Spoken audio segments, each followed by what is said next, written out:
is her test, and I don't want to pause it. In here. That's not good for you.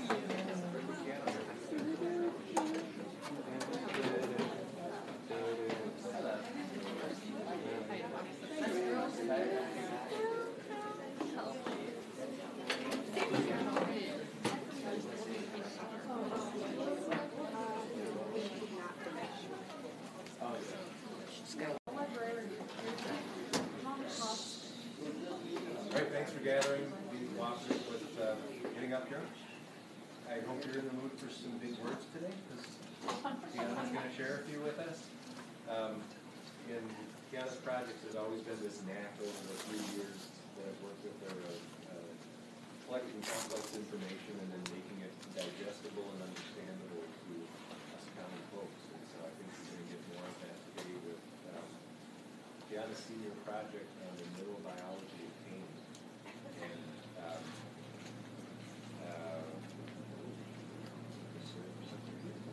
Ladies and gentlemen, welcome to Keanna Cook.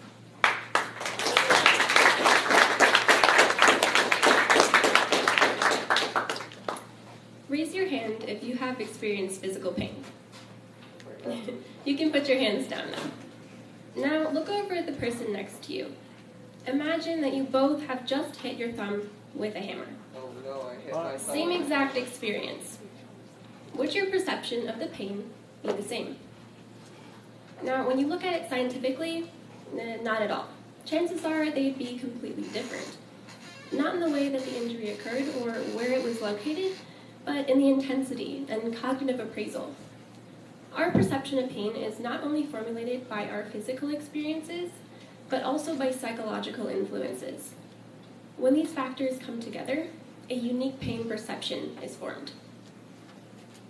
Our physical experiences lay the foundation for perception and are communicated by a pathway that begins at the site of an injury, extends to the spinal cord, and projects to the brain. The pathway is called the afferent pain pathway and is similar to that of a domino track.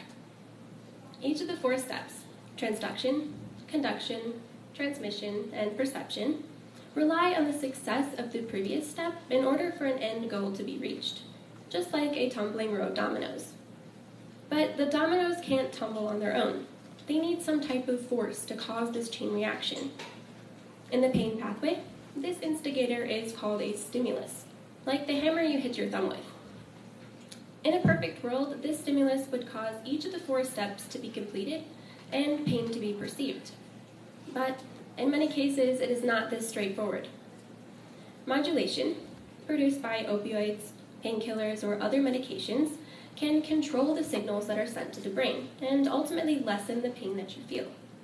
Additionally, damage to the pathway itself, typically to the neurons that send pain signals, may cause you to feel no pain at all or severely intensified pain, and this is referred to as neuropathic pain. But for simplicity's sake, let's assume that the pathway is functioning perfectly and pain can be received properly. This type of pain perception is referred to as nociceptive pain, or the normal pain pathway. Here you can see the nociceptive pathway as it travels through the body. Transduction in purple, conduction in red, transmission in green, and perception in blue. As you noticed with the dominoes earlier, the first step in pain perception is transduction, which involves the conversion of a stimulus into a signal and activates pain-sensing neurons called nociceptors. At the very root of transduction, a stimulus comes in contact with the body. This stimulus must pass an activation threshold to be noticed by nociceptors located in the skin. And if the threshold is passed, free nerve endings, which look like the roots of a plant, detect the stimulus and cause chemical changes to occur within the nociceptors. So the signal begins at the tips of the free nerve endings, moves down into the body of the nociceptor, and produces those chemical changes.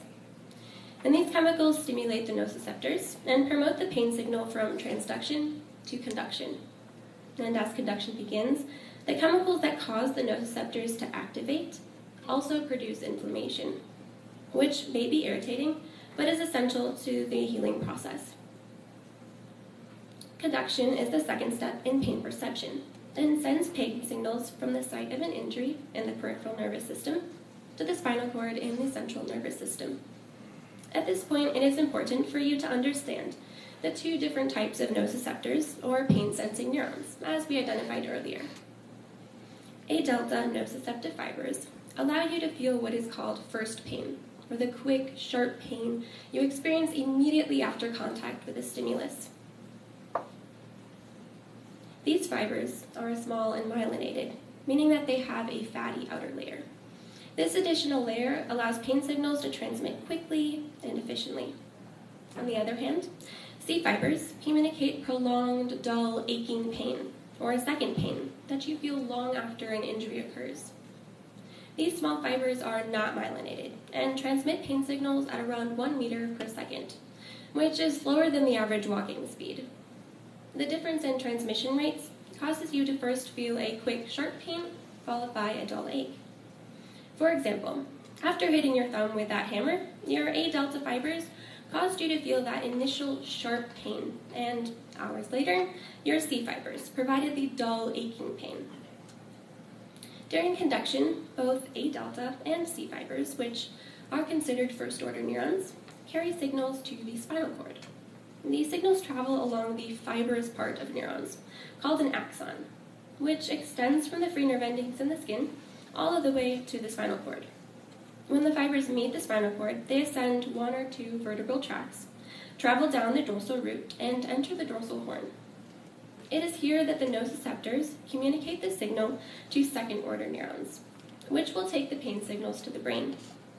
This communication is carried out across a synapse, or the junction between neurons where painful information is passed by chemicals called neurotransmitters. Once the signal is passed to the second-order neurons, transmission can begin. As the third step in the pain pathway, transmission involves the transportation of pain signals along the axons of second-order neurons, which cross over the midline and ascend the spinal cord on the opposite side of the body. The axons of second-order neurons make up what is called the spinothalamic tract of the spinal cord, which projects up through the brainstem and terminates in the thalamus.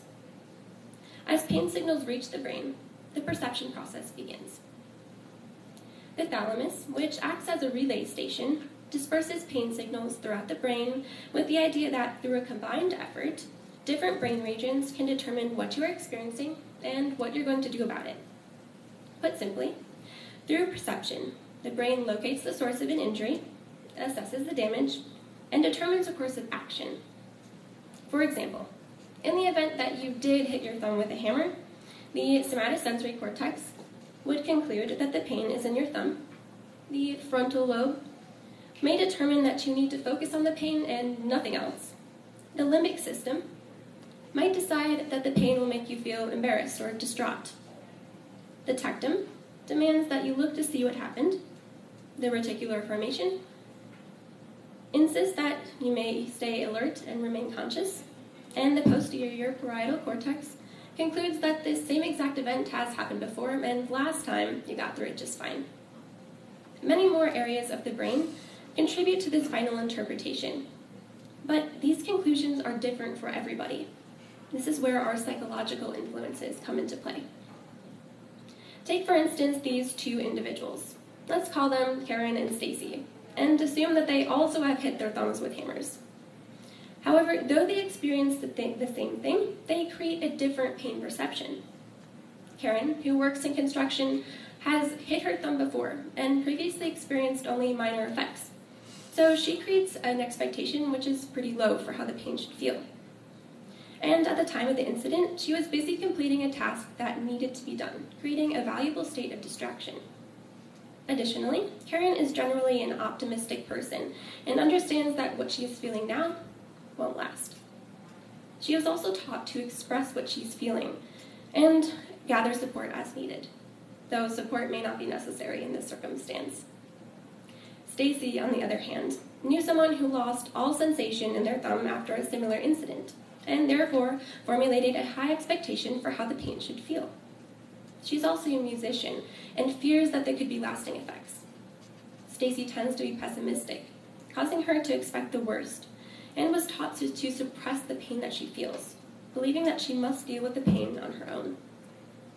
The state Stacy has found herself in can result in what is called pain catastrophizing, which is the tendency to perceive and describe a painful experience in more exaggerated terms than the average individual, to stress over it more, and to feel more helpless about the experience.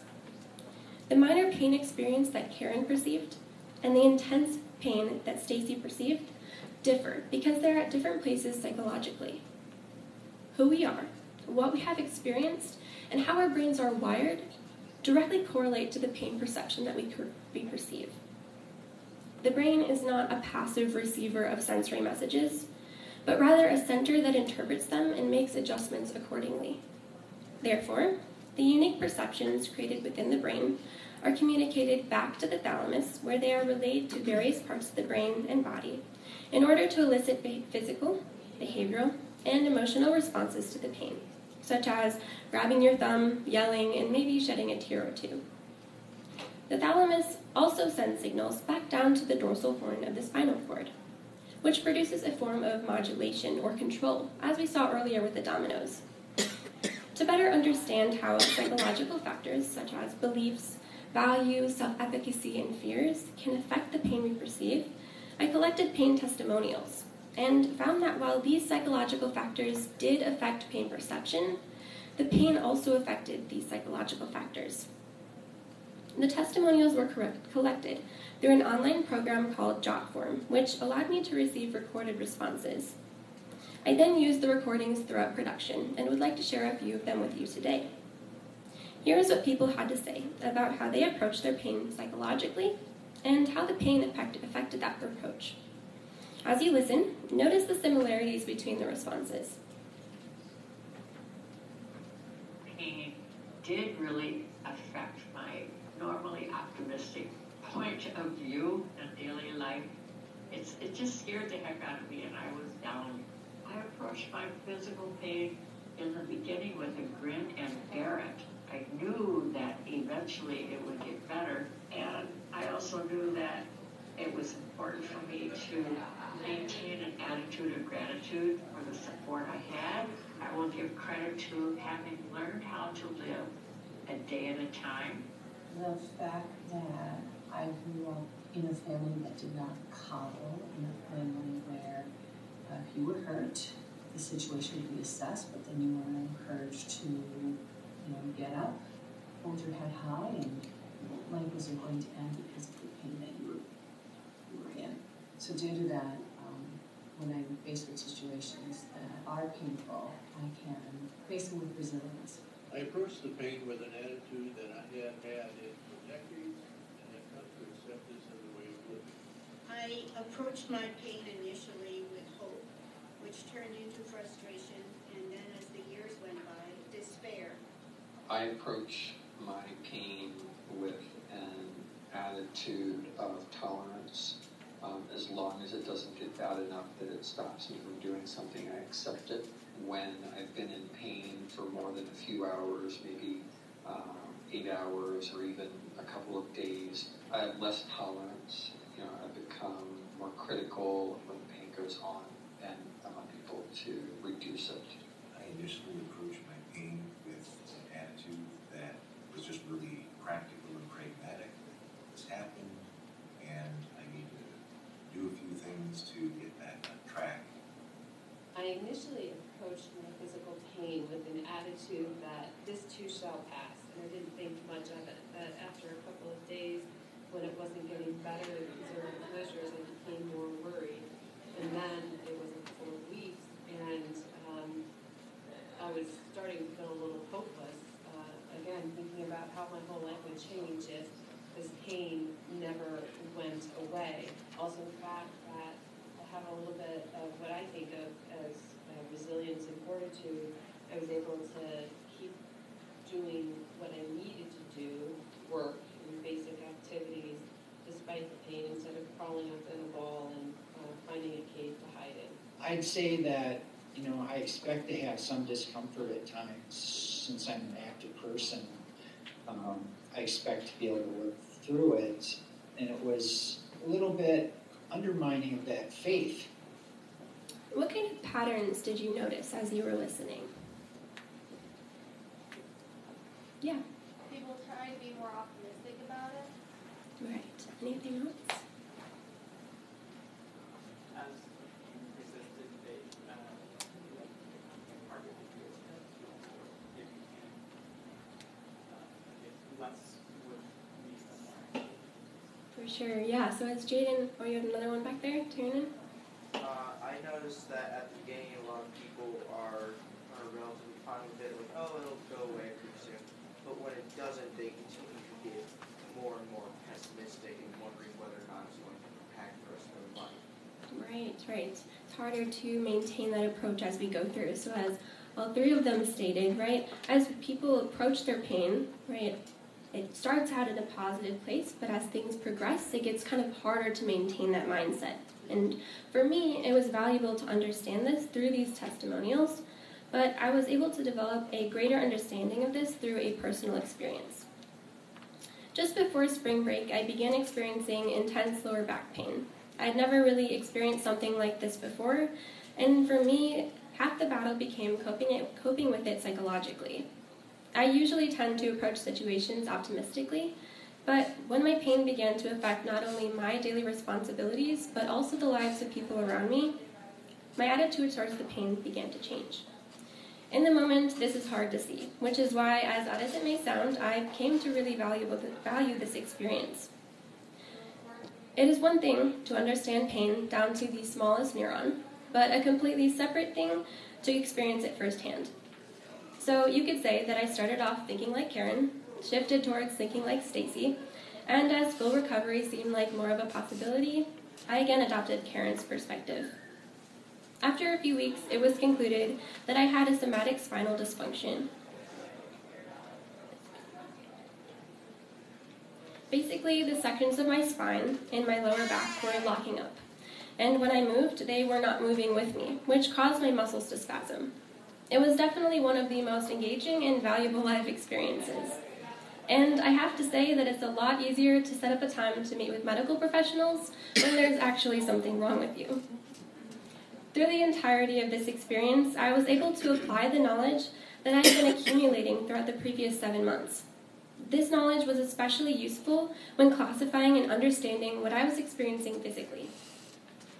Physical pain is classified into a category based on what you are feeling and where you are feeling it, and encompasses many different complex components, so I organized them in a web. When classifying pain, the first question to ask is whether the pain is neuropathic or nociceptive. As I mentioned earlier, neuropathic pain, all of the classifications in this area, involves damage to neurons, and nociceptive pain, which only encompasses the classifications in this area, is perceived through the normal pathway, which we broke down earlier.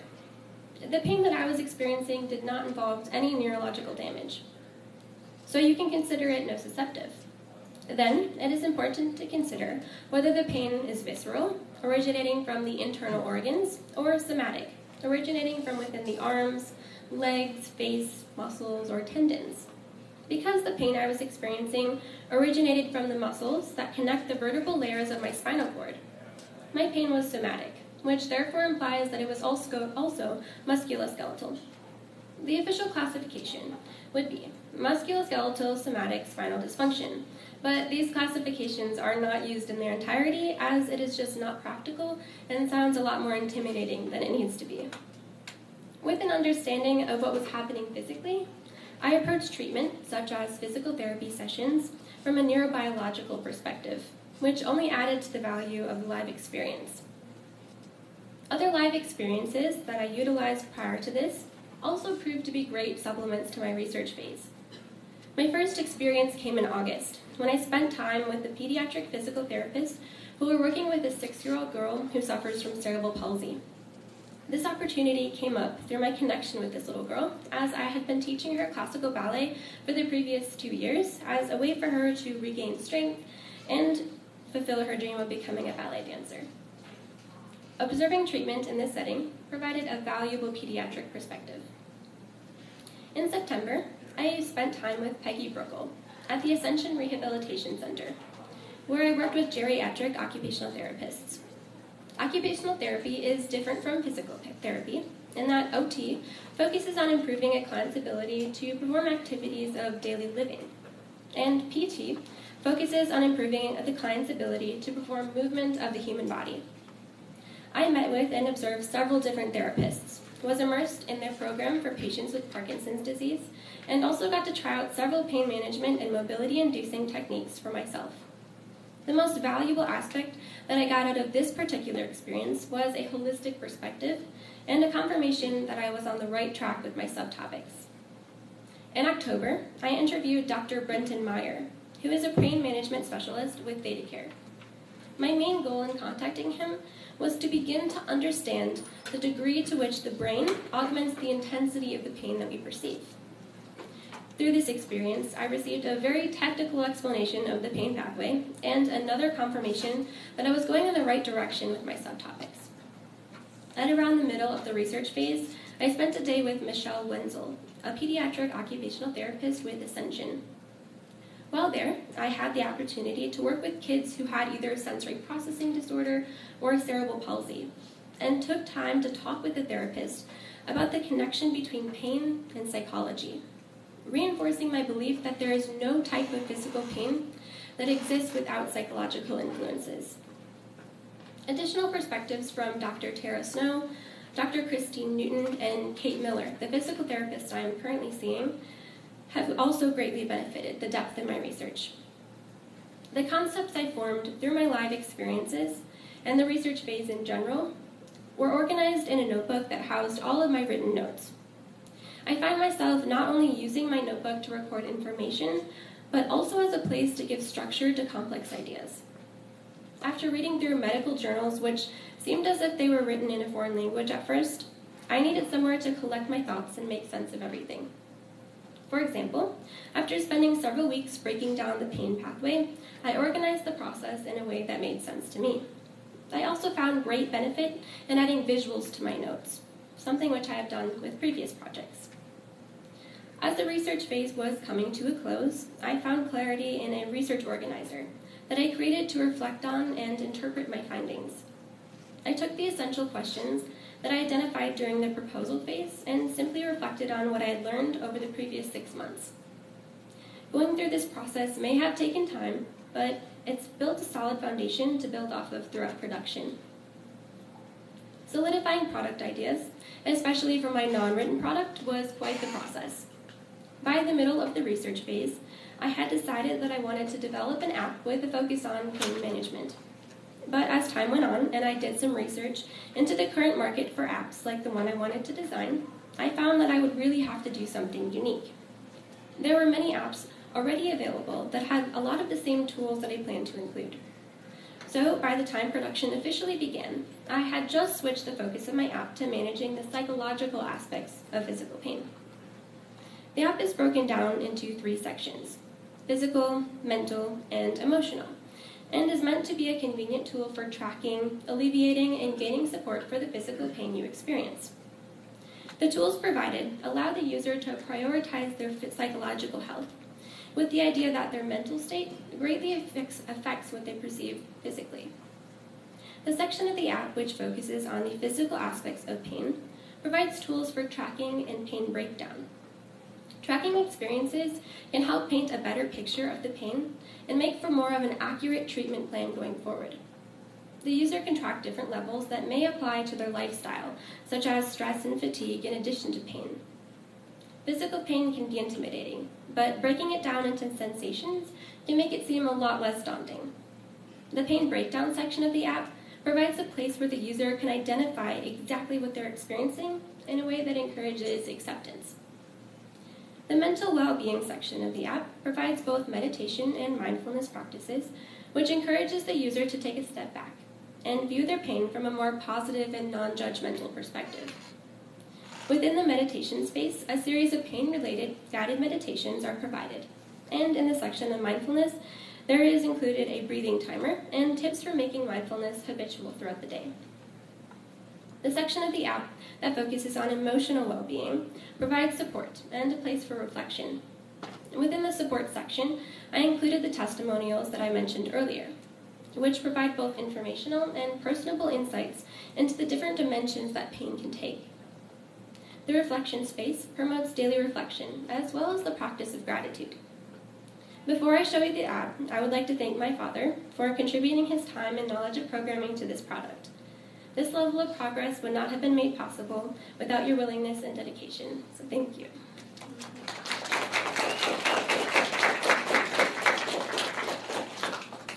I recorded a virtual tour of the app. Let's take a look.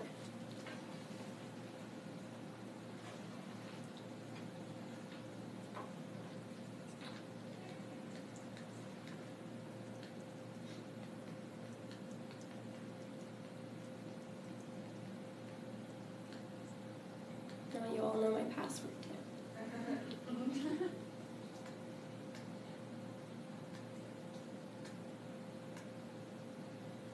So as you enter on the homepage, you can select between the 3 different sections I talked about earlier, whether it's physical, mental, or emotional. And if you click on the physical section, it brings you to a page, gives you a little bit of information about the importance of understanding the physical aspects of your pain, and gives you options for breaking down or tracking. And if you click on breakdown, it has different options for sensations that you may be experiencing. As I mentioned earlier, breaking down the pain you're experiencing into smaller sensations can make it seem a lot less daunting and easier to deal with. And then if you click on the tracking section, you can track multiple levels that apply to you, whether it's stress or fatigue in addition to physical pain.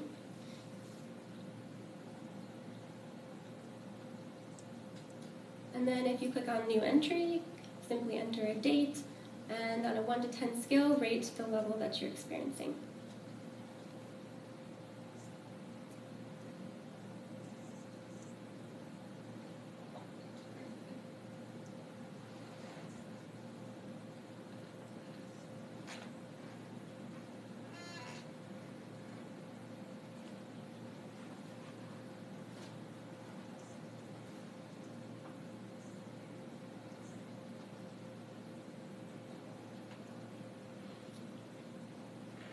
And within the mental well-being section of the app, there is a brief statement on why it's important to prioritize your mental health in order to create a more positive perception of the pain.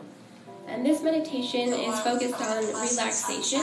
I have several different meditations. Fill the center of your body with a very pleasant, healing glow.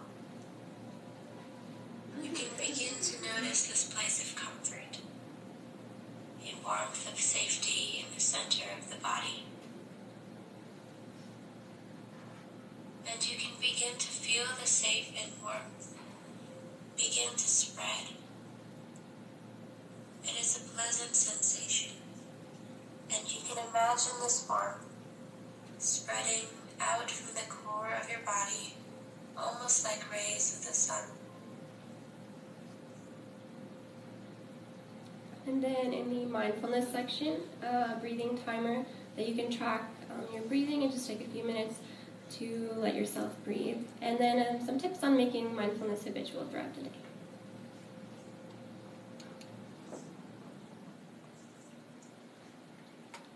Within the emotional well-being section, there is a section for support and reflection. So going into the support section, there are the testimonials that I referenced earlier. The cause of my pain was shingles for approximately 5 weeks. My pain was primarily located along my left sciatic nerve. I experienced excruciating shooting pain and hypersensitivity all along the sciatic nerve.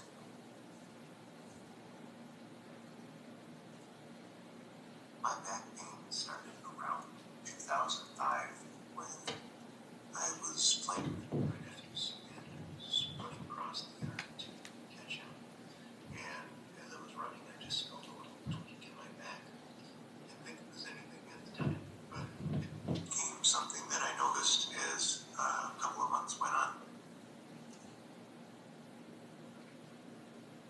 5 years ago, I purchased a new bicycle for my 70th birthday. While riding without a whole lot of practice, I did not have very good luck staying up.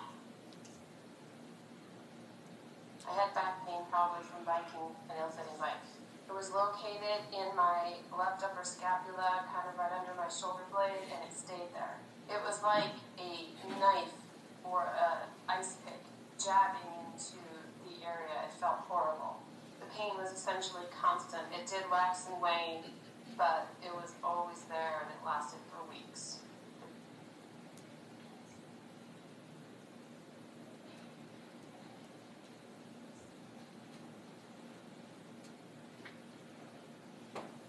And then within the reflection section, there is a space for daily notes as well as gratitude.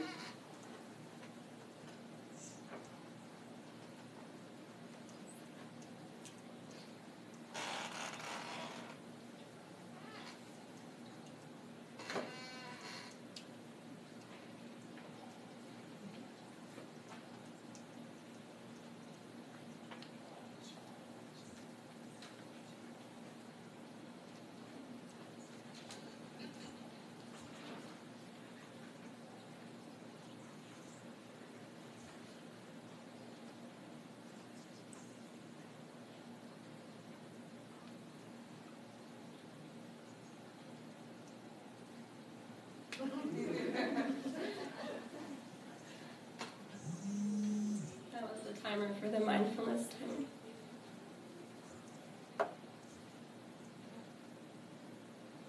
And then a setting page to collect all of the user's personal information.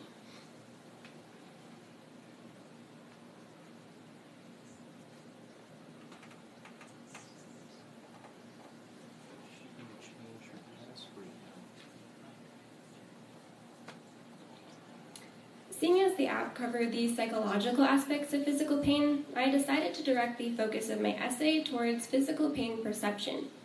This concept slowly morphed into two parts. One on the chronological process, which followed the pathway, and the other on neuroscience as it relates to pain perception, to provide further understanding. In order to carry out this idea, I ended up organizing my written product on a Google site. The main page includes a formal essay and diagrams to increase comprehension. And any complex terms within the essay are then linked to subpages, which contain additional information and visuals to enhance the reader's understanding. So on the left side, you can see the formal essay, and it's kind of written in a format which follows a medical journal article. Throughout the research phase, I read many different articles that were posted within medical journals, and they kind of served as an inspiration for production. Then on the right side, you can see several different diagrams. I created them on Google Drawings. It's a super easy tool and a great way to add visuals and increase understanding. Then throughout the essay, you'll see several different links. The links are provided for terms that may be a little bit more complex or ideas that the reader may not be accustomed to. And if you click on the link, it takes you to a separate page which has additional information and visuals to increase understanding of the term and therefore understanding of the pathway as well.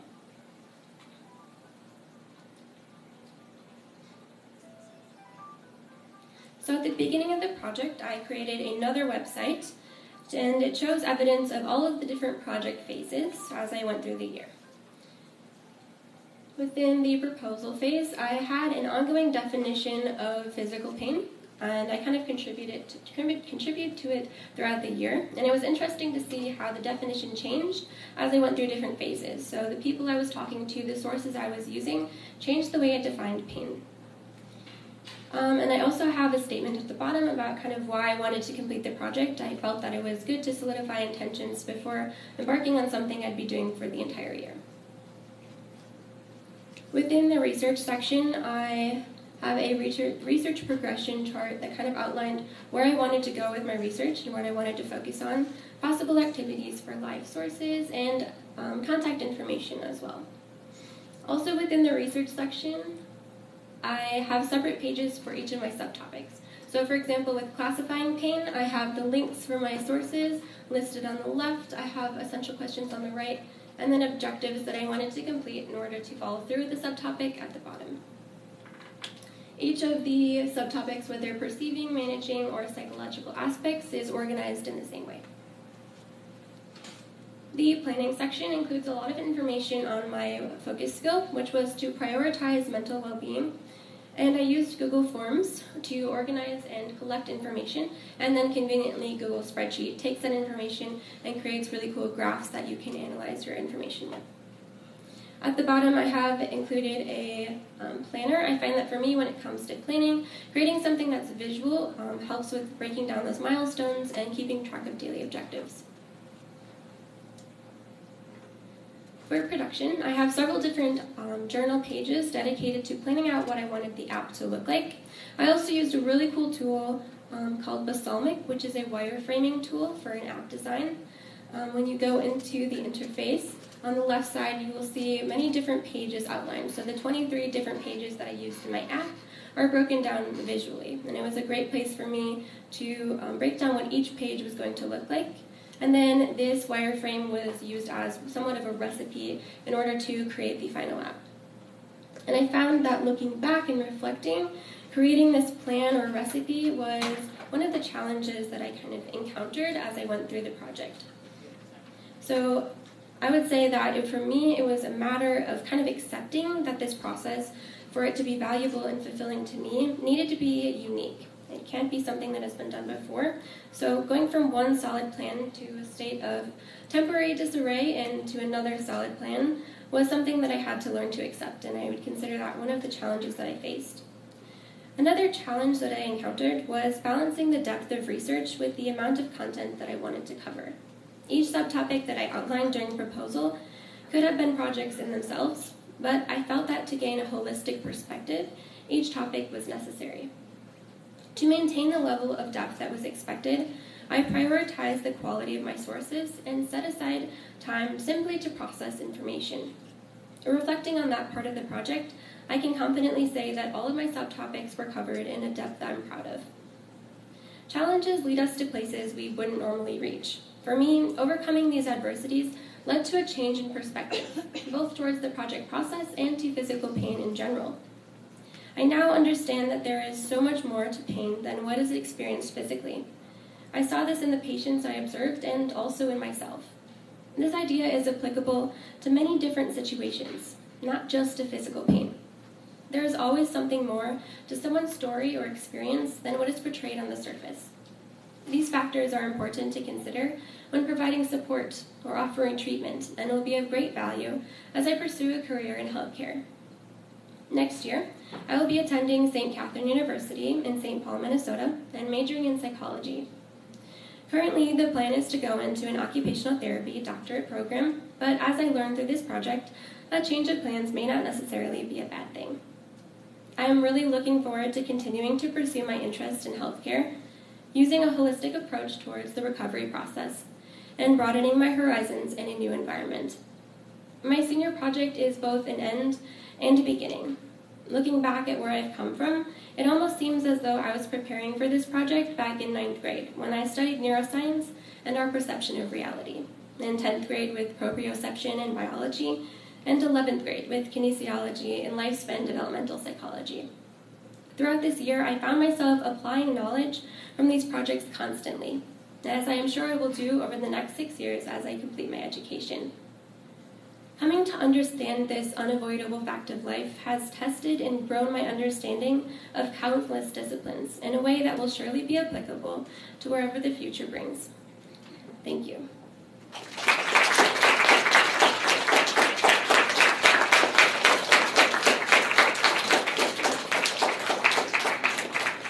Any questions?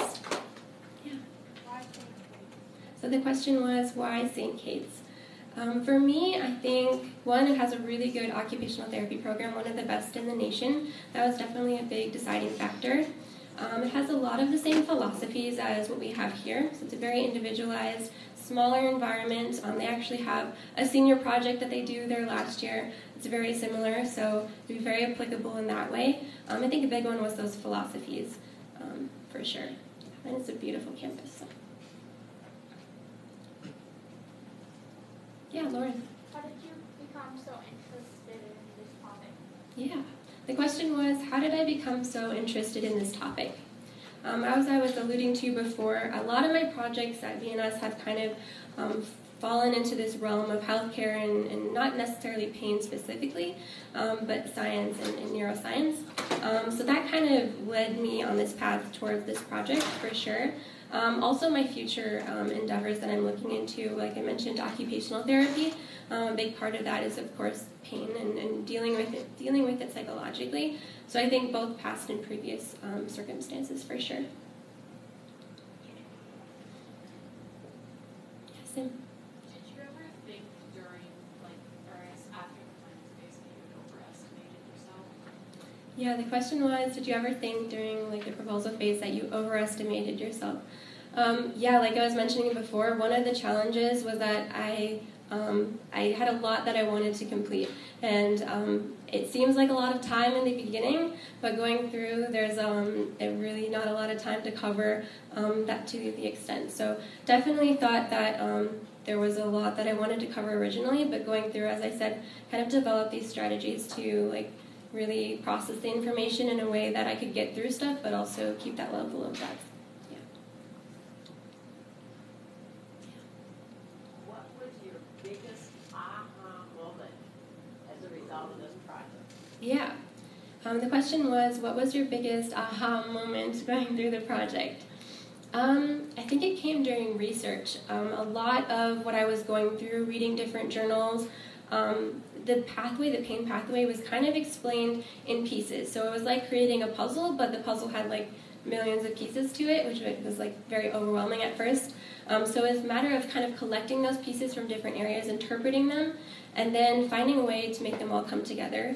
And having that final moment where it was collecting the information, and as you saw with my notes, putting them in a place where I outlined the pathway that made sense to me. That was my biggest aha moment, because it was a big relief to finally find that sense of understanding. Yeah, Jaden?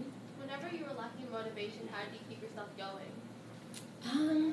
Question was, when you were lacking motivation, how did you keep yourself going?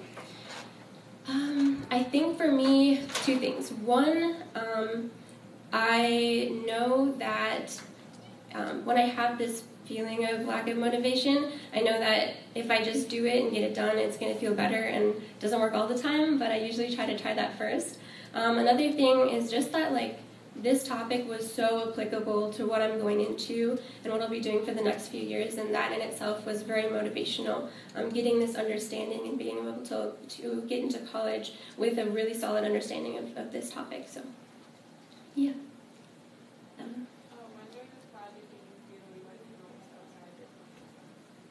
The question was, when during this project did you feel you went most out of your comfort zone?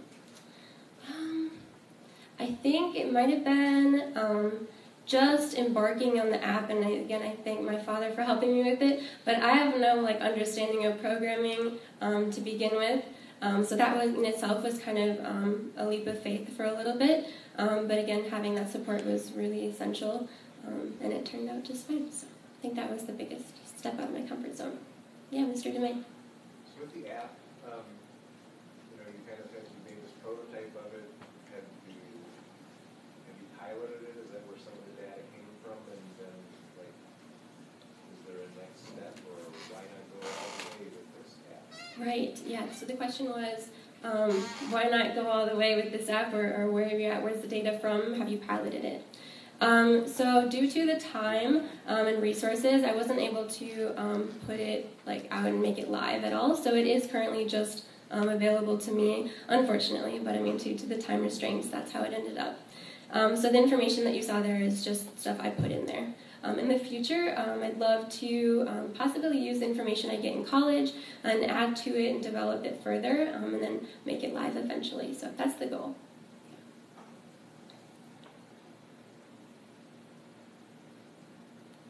Any other questions? Yeah, Carissa. Yeah.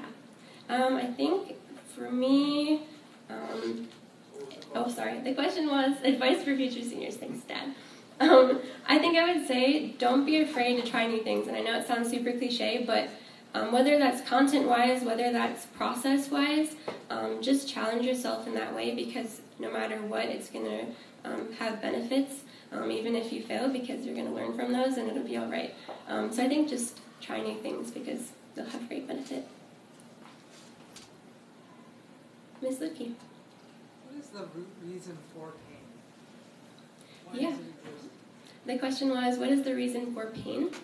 I mean, at the very basic sense, pain is kind of a warning that you're doing something that shouldn't be done and it's going to harm you, whether that's anatomically or otherwise. So I think at the very base, it is a warning, and that starts from our roots, right, in development. Yeah, so it's definitely a warning sign that you're doing something that's really going to harm you. Yeah.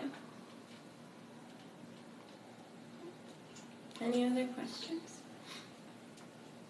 Yeah, Ms. Kozlowski. I apologize because I came late. We may have covered this when you talked about research. Yeah. As you looked for sources and weeded through a lot of information on pain, how often or frequently did you run into pseudoscience or not very credible information, and then just follow up to that as a consumer or somebody out there looking for information on pain, how easy it is for somebody to find good information maybe? Yeah, for sure. So the question was, how did you kind of deal with credibility and finding credible sources, and what would I recommend for people looking for credible information? For me, the source that I used a lot was the U.S. National Library of Medicine, and it has a whole bunch of different medical journals, and that was a really, really important source for me. Looking at journals from that source, I knew they were valid. I knew exactly who was writing them and where they studied. So I found that to be super credible, and I would recommend going there if you're looking for a really, complex understanding of pain. As for more credible things, there are definitely sites out there, and I encountered them that, like WebMD or something like that, right? It's going to give you those other side of the equation. Even just like Google Scholar has good options for that.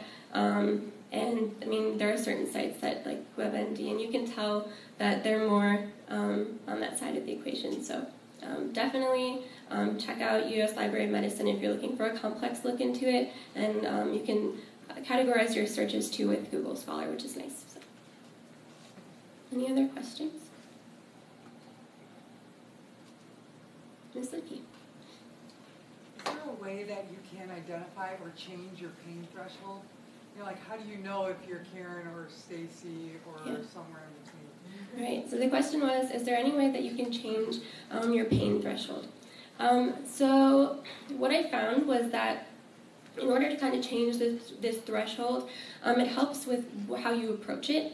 So what I was talking about with those psychological aspects. So finding gratitude, finding the places that in your life that aren't affected by pain that you can still do, and being kind of grateful for those, I guess. So approaching it from a way that, hey, this is a warning. It's not just something that's inflicted on me for no reason. It depends on the situation. But that biologically it has an importance. So it's the way you approach it, it's the way you see it and view it from that positive perspective as much as possible.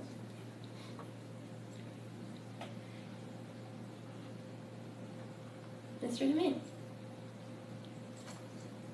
The short question is, where do you go on the internet? Because usually with projects you find like weird apps or things like the voice recorder. Yeah. And you can collect files. Where do you find those things? Yeah. So the question was, where do I find a lot of the different sources I use online? It takes a lot of searching, and you can't like be afraid just to really dig. That's kind of how I find the U.S. Library of Medicine. For the jot form pain testimonials source, it took a long time. I spent several afternoons trying, and they either wanted me to pay for a program, or it was just a lot of different factors that I didn't need. So that took a long time. I kind of just did my research and got around, and when it came to the jot form, actually,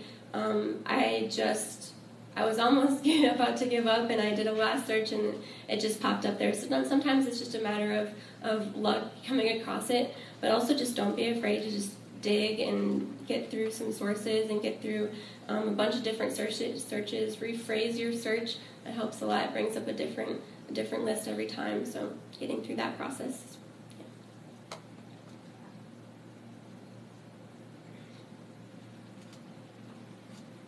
Jessie.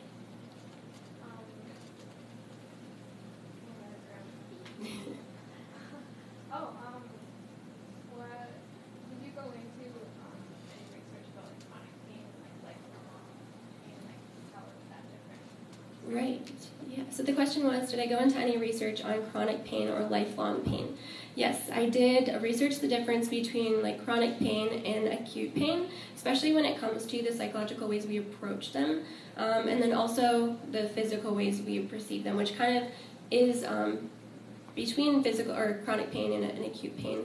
The physical way we perceive it is pretty much the same, except for the fact that when it's chronic pain, our nociceptors are activating when there's something chemically incorrect and wrong with them that is causing them to keep activating. So yeah, for sure, with the physical aspects, with the psychological aspects, looking at those differences between chronic and acute pain, for sure I thought that was an important component to include in research. Yeah. Rosa.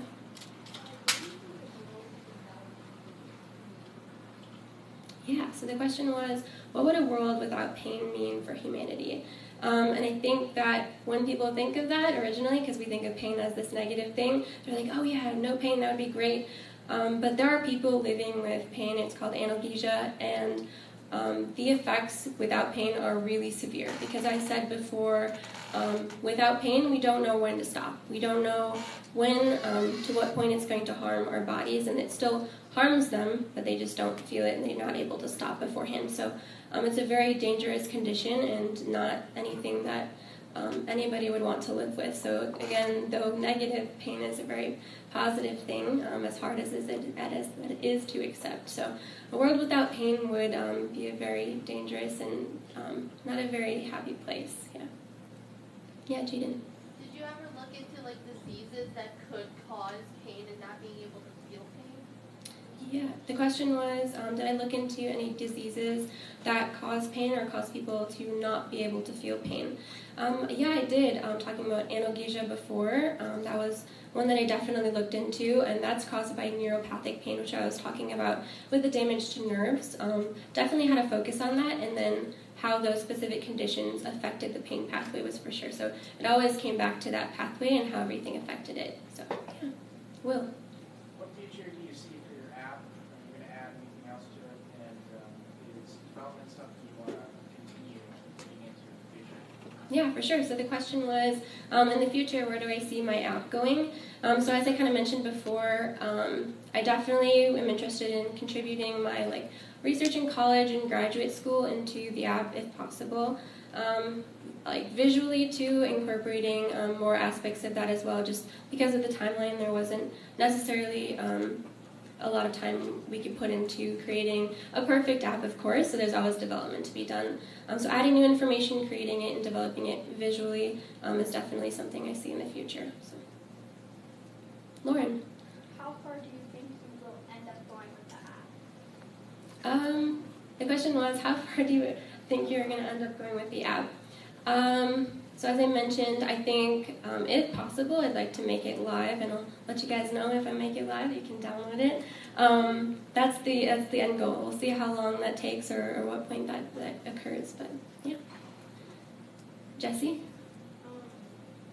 What is your dream job? Yeah, the question was, what is my dream job? So I'd love to be an occupational therapist and specifically work with pediatrics, so with kids. And then I kind of mentioned this really quickly, but I've been working with a young girl who has cerebral palsy and I'm teaching her ballet.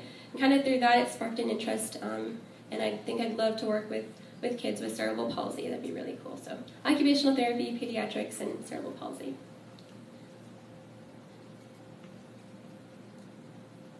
Any other questions? Tiernan? So, you did talk about how, physical pain can affect psychological stuff. Did you do anything about, psychological affecting physical?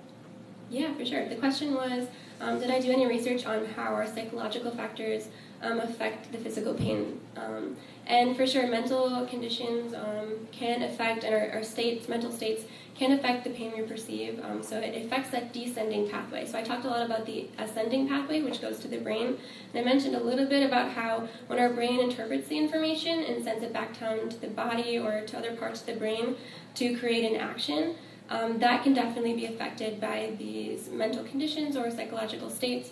for sure. So I definitely looked into that, and it's a key factor, and it's partially why people's perceptions of the same experience, as I mentioned right at the beginning with the hammer, can be so different because of the psychological things that make us different. So just with the physical perception, going through that pathway up until transmission would be identical. Same perception is the same pathway, but then when it gets to the brain is when it gets when it gets different, which is where those psychological influences come into play. So, yeah, John. So, did you look into what was it?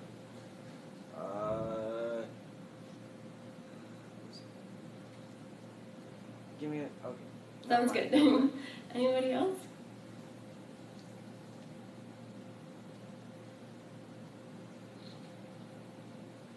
Lauren. How do you think your research will affect other people later on? Yeah, so the question was, how do I think my research can affect other people later on? So through the app and through testimonials, I think my idea was to kind of change the way, or maybe today as well, how people look at the pain they perceive or approach the pain they perceive. In addition to affecting other people in that way, also in college or in going on into my occupation, and I think this research will definitely affect people in that way. But it also affected the way that I perceive pain and look at pain, which was, I think, a unique and valuable aspect to the project as well. Yeah, John, you remember? Yeah, I got it. Awesome. Arthritis. Me and my mom have it, so I don't know a lot of much about it.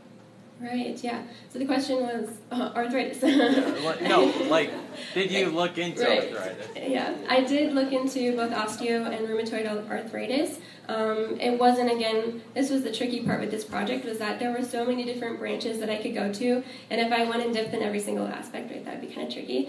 But within those conditions that I was researching, rheumatoid and osteoarthritis were definitely sections that I looked into, and how kind of and I don't know the exact physical process of it because, again, didn't go into depth with it, but the way, more so, how the pathway is perceived with arthritis in both types, not exactly how each one works, if that makes sense. Yeah. Thank you.